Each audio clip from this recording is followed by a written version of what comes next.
안녕하세요, 여러분. 러시아의 연료 부족이 심각합니다. 오늘은 어제 우크라이나 드론에 의해 가동이 중단된 마지막 정유소를 살펴보겠습니다. 마지막 정유소, 즉 실제로 크림반도에 연료, 디젤, 휘발유를 공급하던 마지막 정유소를 말하는 겁니다. 이제 없어졌습니다. 불타고 있습니다. 그래서 더 이상 공급하지 못합니다. 하지만 여러분이 어디에서 이 영상을 보고 계시든 하루를 시작하든 마무리하든 이보다 더 좋은 건 없겠죠? 예브게니 콜마르, 입이 아주 거칠고 러시아 상황이 얼마나 나쁜지 매우 감정적으로 말하는 러시아 블로거와 함께 말이죠. 그의 말을 들어봅시다. 그는 우리에게 새로운 영상을 가져왔습니다. 새벽 4시에 주유하러 나갑니다. 탱크 채우기 작전이 새벽 4시에 시작됐습니다. 젠장할, 연료를 얻으려고요. 줄서 3군데를 돌아다녀야 했어요. 한 사람당 20리터만 주고 있습니다. 석유 생산국인데 말이죠. 정말 웃깁니다. 저게 맥도날드예요. 정말 좋아요. 아침을 시작하는 멋진 방법이네요. 땀에 흠뻑 젖어 일어났는데 찬물 샤워가 필요할까요? 내가 왜 이런 말을 할까요? 이미 우파를 공격했기 때문이죠. 그는 우파 정유소를 말합니다. 여러분도 그 의미를 아시죠? 옴스크 공장이 우리를 구하고 모두에게 연료를 계속 공급해주길 바라지만 제가 대신 답하겠습니다. 아니요, 불가능합니다. 하지만 정말로 볼가나 시올리 같은 차를 몰면서 76옥탄과 휘발유를 넣고 다니고 싶진 않아요. 76이라면 그걸 이제 서방에서 만들긴 하나요? 제 생각엔 아닌 것 같아요. 그 공장은 반드시 보호해야 하지만 50억 루블이 필요할 거예요. 비탈리 파블로비치가 잘 관리하길 바랍니다. 이런 공장이 보호받을 때 가장 나쁜 점이 뭔지 아세요? 네, 이 정유소들마다 보호자금이 크렘린에서 할당됐어요. 50억 루블이든 금액이 얼마든지요. 그리고 그 돈으로 굴뚝에 설치할 그물도 살 수 있고 드론이 통과할 수 없는 삼각형 모양의 그물구역도 만들 수 있습니다. 아니면 그 자금을 받는 사람이라면 카자흐스탄을 통해 밀수된 새 메르세데스 마이바흐 S600을 살 수도 있죠. 그리고 많은 러시아인들이 그런 선택을 합니다. 그래서 어떤 정유소는 그물로 방어되고 또 어떤 정유소는 방어되지 않는 모습을 볼 수 있는 겁니다. 사실 그건 중요하지 않습니다. 모스크바 정유소는 방어됐지만 결국 불탔으니까요. 하지만 우리 대통령처럼 주변 인물들도 정보를 주는 척하며 실제론 아무것도 안 할 수 있습니다. 그는 그물에 대해 이야기하고 있죠? 맞나요? 그 발테의 스프롯이나 드론으로 도대체 누구를 잡으려고 하는 거죠? 스프롯은 매우 작은 물고기예요. 수십만 마리씩 잡죠. 드론은 아마 여기까지 안 올 거예요. 그래도 카자흐스탄에서 올 수도 있겠네요. 다시 러시아 선전처럼 카자흐스탄에서 드론이 온다는 주장입니다. 미사일은 확실히 올 수 있습니다. 우리는 요즘 프리고진의 대체자인 예브게니 골만의 일상적인 몫을 충분히 받아왔죠. 이제 더 심각한 문제로 넘어가겠습니다. 제가 심각한 문제라고 말할 때 물론 그걸 의미합니다. 크림반도에 어떤 종류의 석유 제품이라도 공급할 수 있었던 마지막 정유소가 우크라이나인들에 의해 가동이 중단되었습니다. 이 영상을 만들기 24시간 전에 일어난 일입니다. 먼저 우리가 무엇에 대해 이야기하고 있는지 알 수 있도록 지도를 확대해 보겠습니다. 여기 보시면 슬라벤스크 온 쿠반이라는 이 도시가 바로 여기 있습니다. 그리고 이곳이 크림반도입니다. 즉 남부 러시아로 점령된 우크라이나와 아주 가깝습니다. 정유소 위치는 저도 잘 몰라서 한번 찾아봅시다. 그렇게 어렵지 않았네요. 보세요. 저는 그냥 구글맵의 위성 모드로 할 수 있습니다. 왜냐하면 이런 정유소들은 정말 쉽게 찾을 수 있거든요. 동격하기도 꽤 쉬울 것 같네요. 저것 좀 보세요. 엄청나네요. 우크라이나 방위군이 밤사이 크라스노다르 지역의 슬라벤스크 온 쿠반에 있는 슬라벤스크 에코 정유소를 타격했습니다. 공장 공격 이후 도시 전체에 짙은 연기가 퍼졌습니다. 그 공장은 연간 최대 520만 톤의 원유를 정제하며 러시아군과 점령지인 크림반도에 공급합니다. 정말 대단하네요. 저 검은 연기 좀 보세요. 지금 그곳에는 비가 내리지 않고 있습니다. 맑은 하늘이 보여서 아마 기름비가 내리지는 않을 것 같지만 그래도 저 연기는 정말 멋집니다. 정말 엄청나네요. 좋은 카메라와 훌륭한 줌으로 촬영된 영상도 있습니다. 이렇게 좋은 휴대폰으로 우리를 위해 영상을 찍어준 이름 모를 러시아 분께 감사드립니다. 아주 좋군요. 우크라이나군이 쿠반의 슬라벤스크 남부에 있는 마지막 정유소를 파괴했습니다. 그곳에서 크림반도의 주유소로 연료가 어떻게든 공급되고 있었습니다. 이제 끝났네요. 참고로 저건 러시아인들이 하는 말입니다. 탈출이 시작됐고 현재 크림반도 외곽에는 4,000대 차량이 주차되어 있습니다. 이는 사람들이 연료를 구할 수 없다는 의미입니다. 그래서 그들은 차를 버리고 도보로 이동합니다. 혹은 자전거를 타고 이동합니다. 곧 사람들은 도보로 크림반도를 떠나게 될 것입니다. 이것이 바로 크렘린 군주들의 통치 결과입니다. 하지만 러시아 아이들이 휴대폰을 가지고 있어서 우리는 실제로 크림반도에 마지막으로 석유를 공급하던 정유소가 공격당했을 때 러시아 청소년들, 젊은 소년들이 어떻게 반응했는지 영상으로 볼 수 있습니다. 한번 보시죠. 조용히 해. 드론이 바로 여기 위를 날고 있어. 뭐라고? 그가 소리치며 달린 말이 공짜 휘발유다였어. 저 사람들이 우리 정유소를 폭파하고 있으니 가서 챙기자. 그래서 아까도 말했듯이 이런 영상들에서 저는 러시아인의 심리를 파헤치려고 합니다. 이 러시아 청년들이 우크라이나인들에게 자기 나라가 불타는 걸 봐도 슬퍼하지 않습니다. 왜냐하면 그 정유소가 자기 것이 아니기 때문이죠. 그건 자기 돈도 아니고 자기 나라도 아니라고 느끼는 겁니다. 푸틴, FSP, 크렘린, 차례의 것이지 국민의 것은 아닙니다. 러시아 최대의 신원은 국민을 위한 혁명이라는 말입니다. 하지만 그런 일은 없었습니다. 그래서 이 친구들은 불꽃놀이를 보면서 아주 행복해하고 자신들이 전혀 타격을 받았다고 느끼지 않습니다. 예를 들어 에스토니아였다면 전혀 다를 겁니다. 당신은 그 나라, 유산, 그리고 국기와 깊은 연결을 느끼게 됩니다. 누군가 에스토니아를 공격하면 사람들은 개인적으로 받아들이고 반드시 복수하지만 러시아는 그렇지 않습니다. 사고방식이 매우 다릅니다. 자신의 땅에 대한 소유의식이 없습니다. 그래서 그들도 그렇게 함부로 행동하는 겁니다. 그래서 그들은 땅의 쓰레기를 버리고 물건을 제대로 관리하지 않습니다. 왜냐하면 자신들의 나라와 소유주로서의 관계를 느끼지 못하기 때문입니다. 푸틴이 그 감정을 빼앗아갔기 때문이죠. 여러분, 최근 영상에서는 연료 위기가 너무 심각하고 흥미로워서 최전선 영상을 제대로 보지 못했습니다. 하지만 이제 우리는 최전선으로 갑니다. 여기는 벨고로드입니다. 여기를 최전선이라고 부를 수 있습니다. 비록 러시아의 주이긴 하지만 그만큼 가까운 곳이기 때문이죠. 여기는 러시아군의 연료 저장소 중 하나입니다. 비밀스럽게 숨겨져 있죠. 하지만 이곳은 디젤과 휘발유로 가득 찬 1톤짜리 사각형 용기들로 쉽게 알아볼 수 있습니다. 그리고 우크라이나 드론이 이곳을 발견했습니다. 여기서는 FPV 하나만 있으면 됩니다. 전체 장소가 불길에 휩싸입니다. 저걸 보세요. 이건 정말 고통스러울 겁니다. 이미 부족한 상황인데 군대의 연료 저장소 전체가 불타버리다니요. 그들은 분노했을 겁니다. 분노했죠. 네, 분노했습니다. 아주 좋아요. 하지만 사실 그건 아니에요. 이런 영상들 기억나시죠? 이 방공, 이동식 방공 부대들이 크림반도로 들어가고 나가는 연료 수송 차량 앞뒤에 타서 우크라이나 드론이 연료 트럭을 사냥하는 걸 막으려고 했던 거요. 이제는 이런 드론들이 연료 트럭을 사냥할 수 없어요.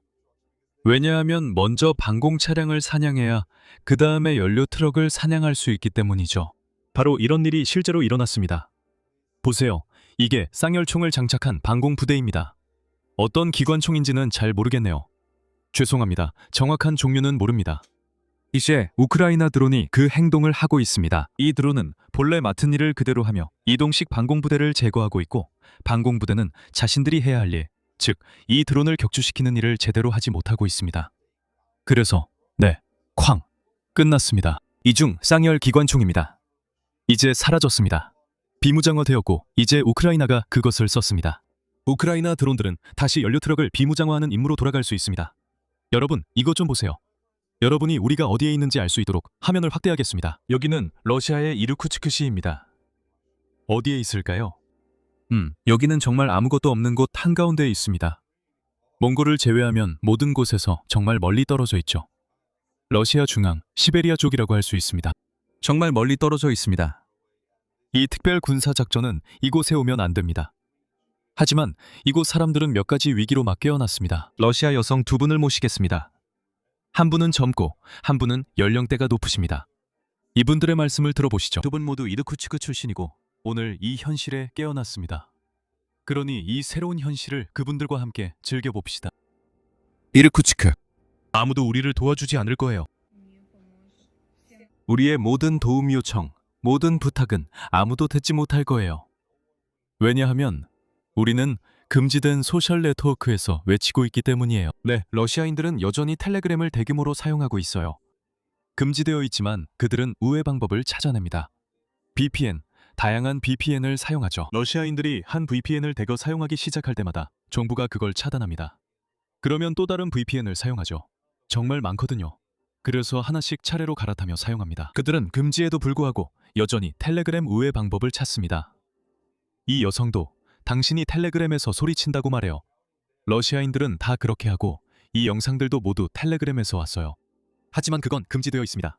정부 관계자들은 그곳에 들어가서 도와주지 않아요. 물론 그들이 도와주고 싶어 할 것 같지도 않지만 이 여성은 그 사실을 모릅니다. 우리는 그곳에 있지도 않은 사람들에게 도움을 요청합니다. 이 모든 상황에서 무엇을 해야 할지 불분명합니다.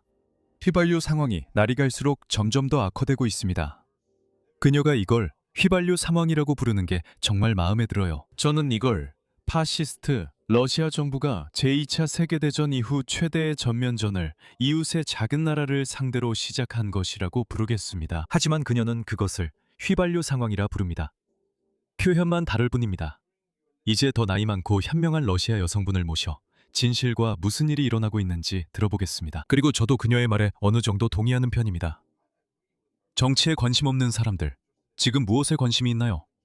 TV 프로그램이나 요리 같은 것들 말이죠. 저는 2시간째 주유소 줄에 서 있습니다. 이곳 사람들 절반은 정치에 관심 없었을 겁니다. 이제 정치는 우리 집안으로 들어왔습니다. 이르쿠츠크는 큰 정치와는 멀리 떨어져 있고 이르쿠츠크에는 석유도 엄청나게 많습니다. 그런데 저는 우리 휘발유가 다 어디로 갔는지 궁금합니다. 그걸 큰 정치로 가져가 버린 건가요? 그리고 사람들은 정치에 관심이 없습니다. 고대 그리스에서는 그런 사람들을 이디오트라고 불렀죠. 정치에 관심이 없다면 사실 저도 어느 정도 동의합니다. 민주주의는 사람들이 움직여야만 제대로 작동합니다. 즉, 사람들이 가서 투표를 해야 한다는 뜻이죠. 사람들이 정치에 관심을 갖는 이유는 변화를 만들고 정치를 움직이기 때문입니다.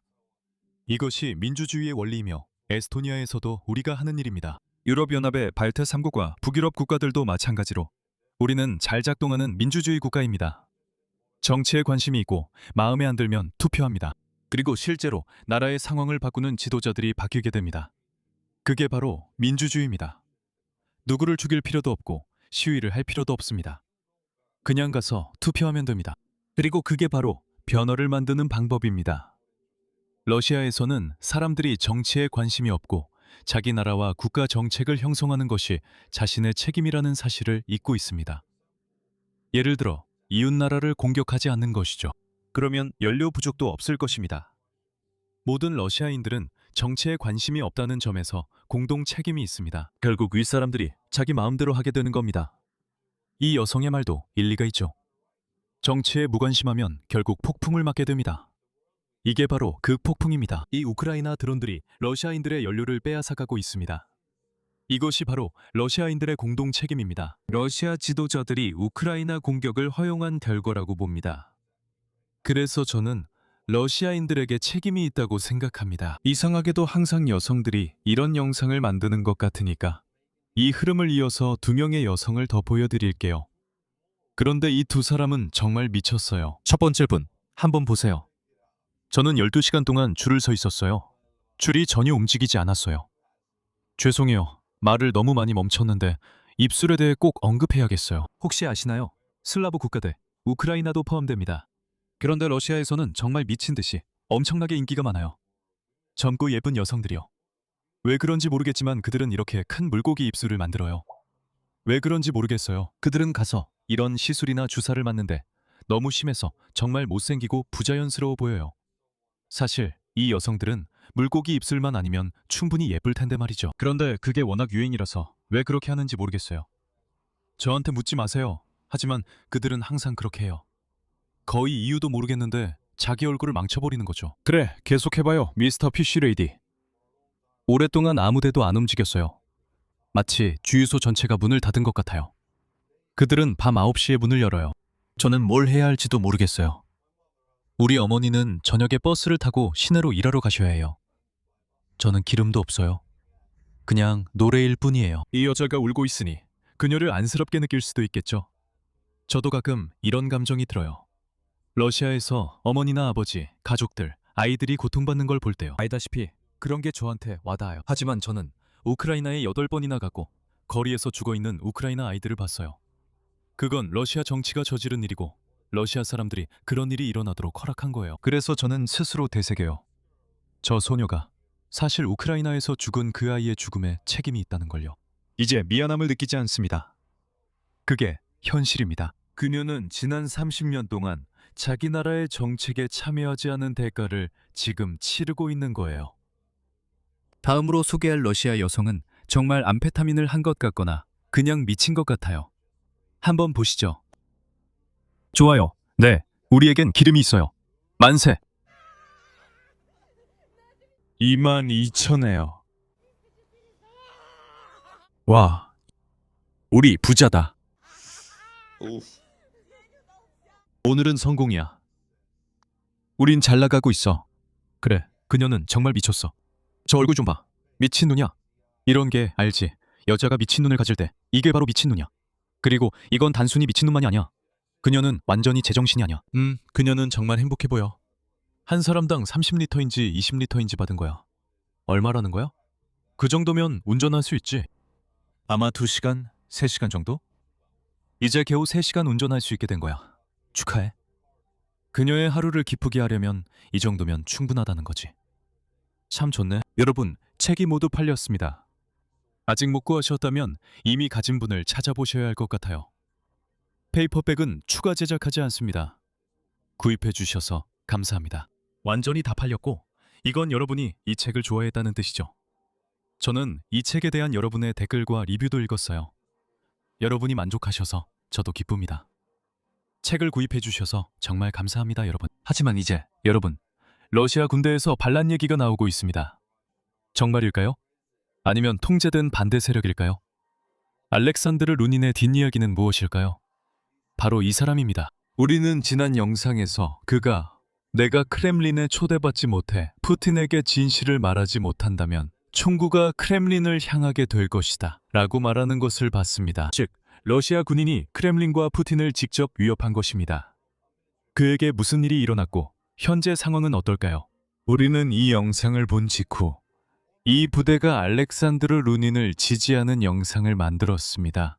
루닌이 처음에 이 영상을 만든 이유는 러시아 군대 내의 갈취 시스템이 얼마나 심각한지 푸틴에게 알리고 싶었기 때문입니다. 장교들은 가장 하층 계급인 스톰지 부대원들에게서 돈을 갈취하거나 그들을 구덩이에 던져넣고 고문하거나 자살 돌격에 보내기도 합니다. 돈을 내지 않으면 그렇게 됩니다. 루닌이 싸우는 이유이기도 하죠. 그래서 한 부대가 지지 영상을 만들고 있습니다. 동지 여러분, 우리 러시아 군인들은 알렉산드르 루닌을 지지하며 이 불길은 더 이상 꺼질 수 없다고 단호히 선언합니다. 우리는 알렉산드르와 푸틴의 직접적인 만남을 요구하며 진실을 요구합니다. 그렇지 않으면 우리는 우리 군인들을 해치는 자들에게 무기를 돌릴 것입니다. 행운을 빕니다. 좋아요. 아주 심각한 영상이네요. 여기서 23년 여름 경계령 같은 분위기가 느껴지는데요. 하지만 정말 그런가요? 이건 여러 가지일 수 있지만 반란은 아닙니다. 그게 제가 여기서 주장하는 바입니다. 조금 후에 알렉산더 루닌이 술이 깬 상태로 우리를 위해 이 영상을 찍었는데 여기서 자신이 취해 있었다고 설명합니다. 지금 내 이름을 더럽히려는 사람들은 모두 인민의 적이다. 나는 온 나라로부터 지지를 받았다. 참고로 이 영상은 며칠 만에 조회수 1,500만 회를 기록했습니다. 러시아에서 완전히 바이럴된 영상이었죠. 이 상황에 관심 있는 사람은 모두 이 영상을 봤어요. 왜냐하면 너희 개자식들이 지금 나에 대해 글을 쓰고 내가 대통령을 무슨 폭동으로 겁주려고 했다는 식으로 내 영상을 왜곡하고 있는데 진짜 완전히 미친 거야. 내가 도대체 누구라고? 대통령에게. 그는 내가 피해를 줄이려 한다고 해요. 영상이 퍼져 사람들이 그를 진지하게 받아들였고 이제 그는 자신이 누구냐고 말해요. 야, 나는 진짜 그런 뜻이 아니었어. 약간 그런 분위기야. 오늘도 그에게 말하려고 했어. 아직 멍한 상태였거든. 그래서 나 취했어. 취했었지. 거의 그렇게 말하고 있었어. 내가 맨정신이 아니었다고. 약간 반은 미안한 척하고 반은 내가 분위기를 죽일 거라고 생각하는 네가 이상하다는 식이었지. 하지만 이미 상처는 남았어. 1,500만 명이 그 영상을 봤어. 푸틴 행정부도 포함해서. 그들이 그 영상을 보고 그를 크렘린으로 초대했지. 사실 그가 원했던 거였어. 이 영상에서 그는 자신이 크렘린에 초대받았고 거기에 갈 거라고 설명해. 그는 모스크바로 가는 거야. 상황이 점점 심각해지고 확실히 그에게는 감당할 수 없을 정도로 커지고 있어. 그가 진심이었든 아니었든 이제 공식적으로 초대받았어. 무슨 일이 일어날까? 크렘린에서. 그는 크렘린에서 회의를 마친 후 또 다른 영상을 만들었어. 그러니까 어제 무슨 일이 있었는지 상황을 설명해 줄게. 그리고 오늘 당국과의 대화가 왜 잘 풀리지 않았는지도 말이야. 그래서 그는 크렘린에서 만난 당국자들을 설명하려 해. 하지만 우리가 그가 누구를 어디서 만났는지는 모른다. 그는 이 사람들이 자신이 제기하려던 문제에 전혀 관심이 없었다고 설명해. 그래서 알다시피 일이 잘 풀리지 않은 거지. 이제 루닌의 아내가 그들의 집이 법원의 명령을 받은 관리들에 의해 급습당했다고 설명하고 있어. 그래서 일이 완전히 통제불능이 됐어. 그녀는 루닌과 사이에 어린 아들이 있고 둘은 집에 있었는데 집이 급습당해 모든 걸 뒤졌어. USB 드라이브, 컴퓨터, 모든 것. 그들은 모든 것을 뒤졌어. 그리고 있잖아. 결국 알렉산드르 루닌을 체포했어. 누가 이런 일이 일어날 거라고 예상했겠어? 누가 예상했겠어? 모두가. 이건 뻔했지. 푸틴에게 반란을 일으키겠다고 위협했던 러시아 군인이 크렘린으로 가던 중 체포됐어. 알렉산드르 루닌은 우크라이나 전쟁 참전 용사로 푸틴에게 개인 면담을 요구하는 분노의 영상 메시지를 올렸어. 그 영상에서 그는 러시아 군대에서 실제로 벌어지고 있는 집단 고문과 갈취 등 모든 진실을 밝히겠다고 약속했어. 크렘린이 그의 요청을 거부하면 러시아에서 군사 반란이 시작될 것이라고 그는 약속했어. 만약 그렇게 하면 너는 창문 밖으로 날아가게 될 거야. 나는 전 영상에서도 말했어. 곧 날아가게 될 테니 날개가 필요할 거야. 그 영상은 빠르게 퍼져 1,500만에 넘게 조회됐어. 보로네시 지역에 있는 그의 집에 보안군이 밤에 급습해서 루닌을 체포했어. 지금까지 11일째야. 그의 아내 집에서도 압수수색이 이루어졌어. 그래서 이 일은 러시아에서 항상 끝나는 방식으로 끝나게 됐어. 그리고 루닌은 술에 취해서 말을 좀 많이 했지. 사람들은 그의 말을 진지하게 받아들였고 화제가 된 건 모두가 그 맥락을 알고 실제로 그런 일이 일어난다고 의심하며 중요한 문제라 생각해서야. 아니었다면 신경도 안 썼을 거야. 내가 거짓말했어. 하지만 5천만 명이 이걸 공유하고 시청했고 그걸 진지하게 받아들였어. 즉, 사람들은 이런 일이 실제로 일어난다고 의심하고 이런 이야기를 좋아하며 크렘린에 맞서는 이 의적을 지지하고 싶어 한다는 거야. 프리고진은 남부러시아에서 사랑받았어. 그가 이 도시들을 전투 없이 지나갔거든. 이것은 이런 인물들을 찾는 수백만 러시아인들의 분위기를 보여주는 거야. 이런 사람이 나타나면 그들은 바로 공유하지. 그래서 그들은 변하지 않을 거야. 러시아는 푸틴이 모두가 그렇게 생각하길 원하는 것만큼 그렇게 통합되어 있지 않아. 하지만 이제 이 사람은 구금 상태에 있고 한마디 하자면 내 생각엔 그가 사라질 것 같아. 만약 그가 다시 나타난다면 그는 FSB를 위해 일하는 관제 반대파일 거라고 생각해. 그게 내 생각이야. 오늘은 여기까지야, 친구들. 나는 매주 월요일, 수요일, 금요일마다 여러분을 위해 돌아올 거야. 그러니까 꼭 채널을 구독해줘. 그리고 다음 영상까지 꼭 다시 찾아와줘. 그럼 안녕. 오늘 영상 후원해준 블로드에게 다시 한번 감사해.